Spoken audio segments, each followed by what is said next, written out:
Champions ట్రోఫీలో పాకిస్తాన్పై భారత్ 6 వికెట్ల తేడాతో ఘన విజయం సాధించింది. 242 పరుగుల లక్ష్యాన్ని కేవలం 4 వికెట్లు కోల్పోయి 42.3 ఓవర్లలో ఛేదించింది టీమిండియా. భారత్ తరఫున విరాట్ కోహ్లీ సెంచరీతో టాప్ స్కోరర్గా నిలిచాడు. 111 బంతుల్లో 7 ఫోర్ల సాయంతో 100 పరుగులు చేశాడు. శ్రేయాస్ అయ్యర్ 56, గిల్ 46, రోహిత్ 20, పాండ్యా 8 పరుగులు చేసి అవుట్ అయ్యారు. పాక్ బౌలర్లలో షహీన్ షా అఫ్రీది 2 వికెట్లు తీశాడు. అబ్రార్ అహ్మద్, ఖుష్దిల్ షాకు చెరో వికెట్ దక్కింది.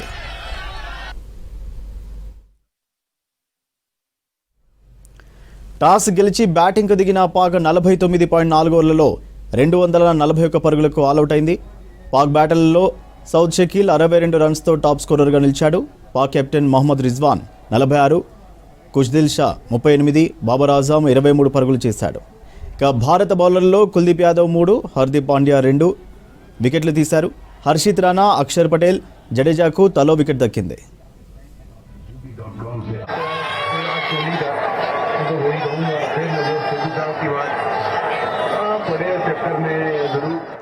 ఛాంపియన్స్ ట్రోఫీలో పాకిస్తాన్పై భారత్ 6 వికెట్ల తేడాతో ఘన విజయం సాధించింది. 242 పరుగుల లక్ష్యాన్ని కేవలం 4 వికెట్లు కోల్పోయి 42.3 ఓవర్లలో ఛేదించింది టీమిండియా.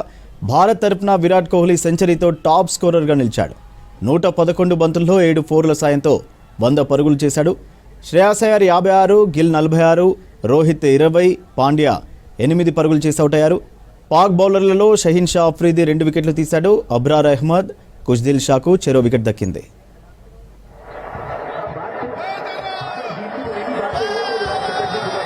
టాస్ గెలిచి బ్యాటింగ్కు దిగిన పాక్ 49.4 ఓవర్లలో 241 పరుగులకు ఆల్అవుట్ అయింది. పాక్ బ్యాటర్లలో సౌద్ షకీల్ 62 రన్స్తో టాప్ స్కోరర్గా నిలిచాడు. పాక్ కెప్టెన్ మొహమ్మద్ రిజ్వాన్ 46, ఖుష్దిల్ షా 38, బాబర్ ఆజం 23 పరుగులు చేశారు. భారత బౌలర్లలో కుల్దీప్ యాదవ్ 3, హార్దిక్ పాండ్యా 2 వికెట్లు తీశారు. హర్షిత్ రాణా, అక్షర్, జడేజాకు తలో వికెట్ దక్కింది.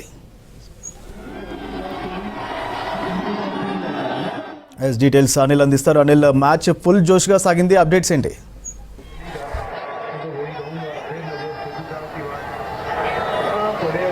ఎస్ సూర్య, ఐసీసీ ఛాంపియన్స్ ట్రోఫీ అసలు సిసలైన హై వోల్టేజ్ మ్యాచ్లో మాత్రం భారత్ ఘన విజయం సాధించిందని చెప్పొచ్చు. మొదటగా టాస్ గెలిచినటువంటి పాకిస్తాన్ మొదటగా బ్యాటింగ్ ఎంచుకుంది. బ్యాటింగ్ ఎంచుకున్న తర్వాత కూడా మొదటగా మొహమ్మద్ షమీ అంతగా పెద్దగా ప్రదర్శన కనబరచలేదు. మొదటగా వైడ్ లేసినటువంటి పరిస్థితి. మొన్న బంగ్లాదేశ్తో జరిగినటువంటి మ్యాచ్లో అద్భుతంగా ప్రదర్శించినటువంటి మొహమ్మద్ షమీ 5 వికెట్లు తీసుకున్నాడు. కానీ ఈరోజు మాత్రం 1 వికెట్ కూడా తన ఖాతాలో వేసుకోలేకపోయాడు. అయినా కూడా పాకిస్తాన్ బ్యాటర్లు మాత్రం చాలా అంటే నత్తనడుగా, అంటే మెల్లిమెల్లిగా నెమ్మదిగా తడబడుతూ ఆడినటువంటి పరిస్థితి. ఓవరాల్గా ఇందులో పాకిస్తాన్ కెప్టెన్ అయినటువంటి రిజ్వాన్ తర్వాత దానికి షకీల్ వీరిద్దరే టాప్ స్కోరర్గా నిలిచారు. ఒకరు హాఫ్ సెంచరీ చేసి 62 పరుగుల వద్ద అవుట్ అయితే మరొకరు 46 పరుగులకే అవుట్ అయినటువంటి పరిస్థితి. ఇక 249 ఓవర్లోనే పూర్తిగా పాకిస్తాన్ జట్టు కూడా ఆల్అవుట్ అయ్యి కేవలం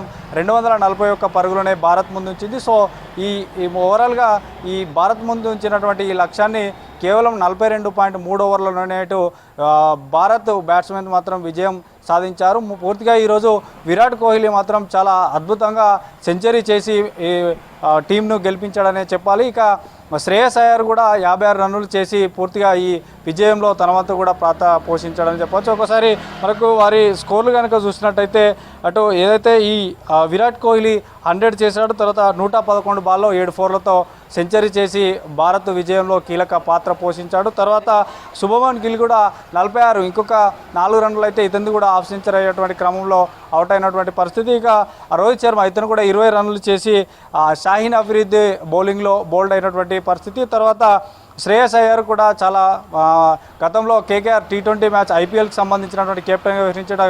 కప్పులో కీలక పాత్ర పోషించాడు. ఇతను కూడా చాలా మంచిగా ఆడి 56 పరుగులు చేశాడు. తర్వాత హార్దిక్ పాండ్యా అప్పుడప్పుడే వచ్చేసినటువంటి పరుగులు రానిచ్చి ఎంబడే అటు కీపర్కి కూడా క్యాచ్ ఇచ్చి వెనుదిరగాల్సినటువంటి పరిస్థితి. ఇందులో అద్భుతం ఏంటంటే చాలా తక్కువ పరుగులు ఉన్నాయి.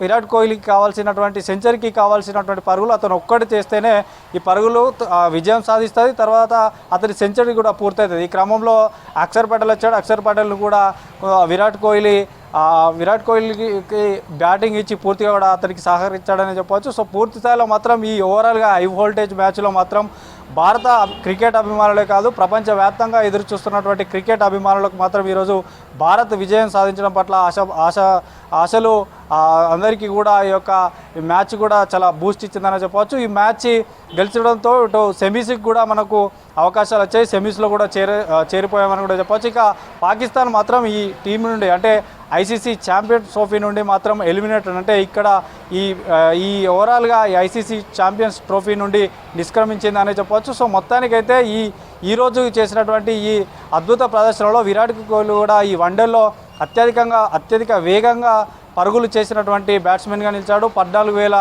రన్స్ కూడా పూర్తి చేసుకున్నాడు. ఇతని తర్వాత అటు ఏదైతే సచిన్ తెందుల్కర్ తర్వాత సంగకార తర్వాత 3వ స్థానంలో ఇతను ఉన్నాడు. సో పూర్తిగా 14,000 పరుగులు కూడా అతి తొందరలో పూర్తి చేసుకున్న బ్యాట్స్మెన్గా నిలిచాడు. సో మొత్తానికైతే ఈ ఐసీసీ ఛాంపియన్స్ ట్రోఫీలో మాత్రం భారత్ ఖచ్చితంగా సెమీస్ వెళ్ళిపోయింది. ఇక ఈ మ్యాచ్ ఓడిపోవడంతో మాత్రం పాకిస్తాన్ ఈ ఐసీసీ ఛాంపియన్స్ ట్రోఫీ నుండి అయితే ఎలిమినేట్ అయిందని చెప్పొచ్చు. Surya. Right, thank you Anil. कोई नहीं इनकी टक्कर में। धन्यवाद.